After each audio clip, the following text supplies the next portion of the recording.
News, सच जरूरी है। नमस्कार दर्शकों, ब्रेक के बाद आपका स्वागत है देश प्रदेश की खबरों में। तो चलिए डालते हैं आज की ताजी खबरों पर एक नजर। सनराइजर्स हैदराबाद बाहर अब भी शीर्ष 2 में जगह बना सकती है दिल्ली कैपिटल्स की टीम। शाहजहांपुर में बड़ा सड़क हादसा, कार बाइक की टक्कर से 4 दोस्तों समेत 6 की मौत।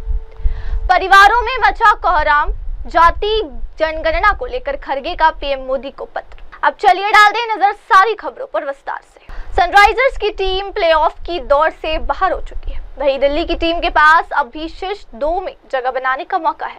मुंबई और गुजरात के बीच होने वाला मैच भी काफी महत्वपूर्ण है। आईपीएल 2025 में सोमवार को सनराइजर्स हैदराबाद और दिल्ली कैपिटल्स के बीच मुकाबला बारिश से धुल गया।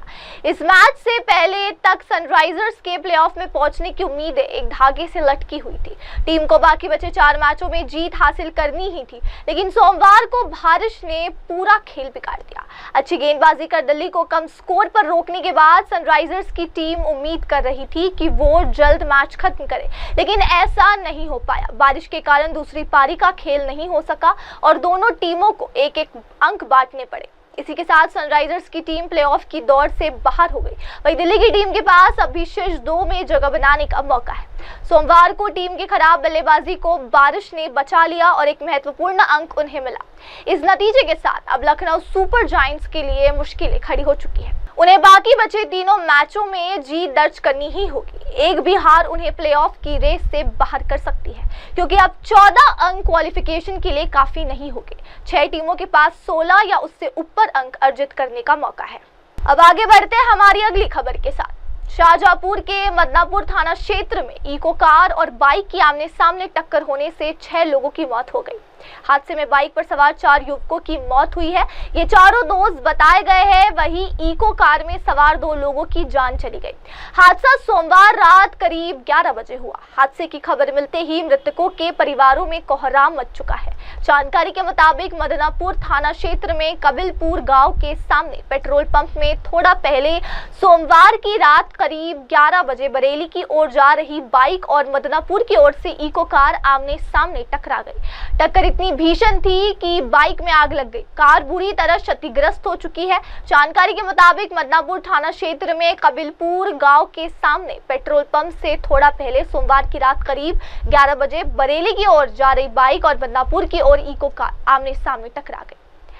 कार बुरी तरह क्षतिग्रस्त हो चुकी है। हादसे में इको कार में सवार बरेली के फरीदपुर के गांव करणपुर में के रहने वाले सुधीर और सोनू की, जो कि 40 और 18 वर्ष के थे, उनकी मौत हो गई। बाइक पर सवार तिलहर के नजरपुर कस्बे के रहने वाले रवि, जो महज 20 साल के, आकाश भी 20 साल के, दिनेश 19 साल और अभिषेक भी 19 साल के थे, उनकी मौत हो गई।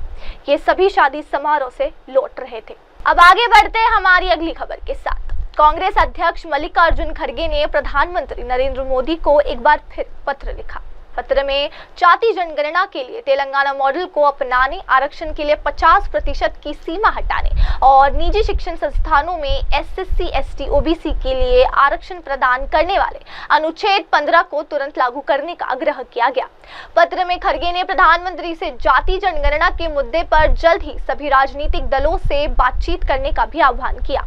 अब डाल दें नजर हमारी अगली खबर पर। बिहार के कटिहार में समेली प्रखंड कार्यालय के पास राष्ट्रीय राजमार्ग 31 पर एक एसयूवी और ट्रैक्टर आमने सामने टकरा गए। हादसे में कम से कम 8 लोगों की मौत हो गई और 2 अन्य घायल हो चुके हैं। पुलिस अधीक्षक वैभव शर्मा ने बताया कि ट्रैक्टर विपरीत दिशा से आ रहा था। उन्होंने बताया कि कार सवार लोग एक शादी समारोह से लौट रहे थे।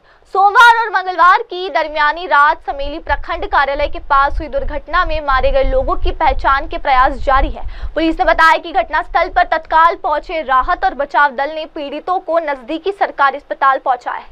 डॉक्टरों ने 8 लोगों को मृत घोषित कर दिया। 2 घायलों को अस्पताल में इलाज चल रहा है। मृतकों में टुनटुन कुमार, ज्योतिष कुमार, प्रिंस कुमार, अजय कुमार, सिक्कू कुमार और 3 युवक शामिल है, जबकि 2 की स्थिति नाजुक है। हादसे के बाद इलाके में अफरा तफरी मच गई है और शादी का माहौल देखते ही देखते मातम में तब्दील हो गया।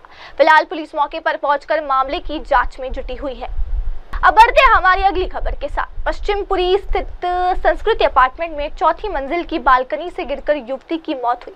वो घरेलू कामकाज करती थी। गिरने के बाद देर तक भूतल पर तड़पती रही। आरोप है कि अपार्टमेंट में लोग मदद के लिए नहीं आए। बाद में छोटी बहन ने पुलिस को सूचना दी।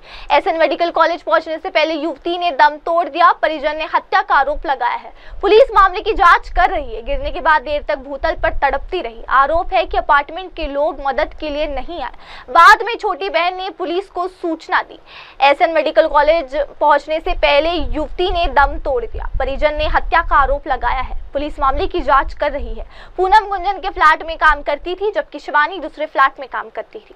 शिवानी ने बताया कि रविवार दोपहर 12:30 बजे दोनों अपार्टमेंट में पहुंची। वो रजिस्टर पर एंट्री कराने के बाद लिफ्ट में चली गई, जबकि पूनम एंट्री कर रही थी। कुछ देर बाद बाहर निकली तो शोर सुना। वो भूतल पर आई तो पूनम जमीन पर पड़ी हुई थी।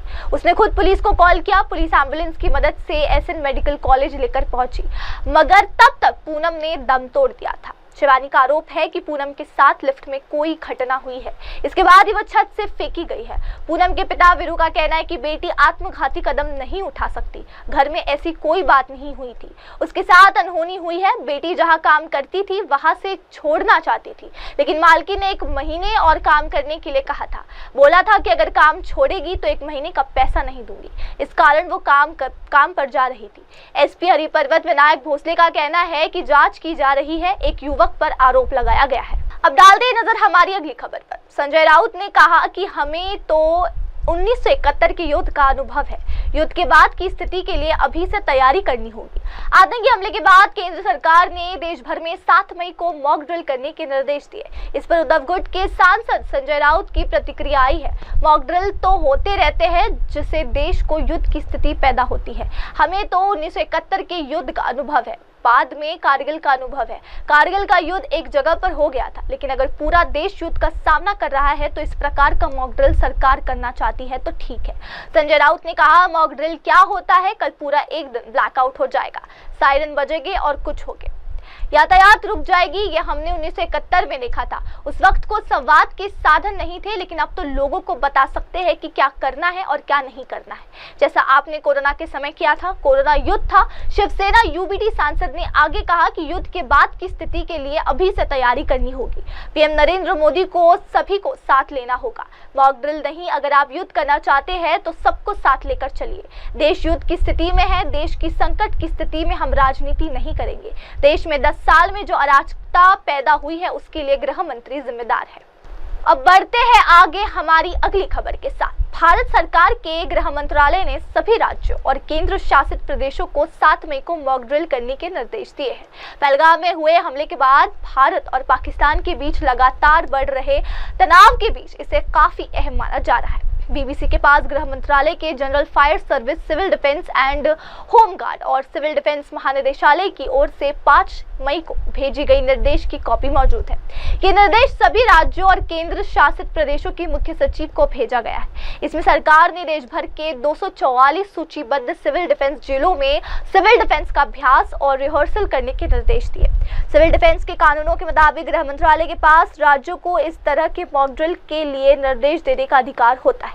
दर्शकों, फिलहाल वक्त हो गया है ब्रेक का। ब्रेक के बाद लौटेंगे और जानेंगे दुनिया भर की तमाम खबरें। आप तब तक के लिए बने रहे हमारे साथ, मेरी सहयोगी मयूरी के साथ। तब तक के लिए देखते रहिए एमएनएस न्यूज टीवी। नमस्कार। आप देख रहे हैं एमएनएस न्यूज, सच जरूर।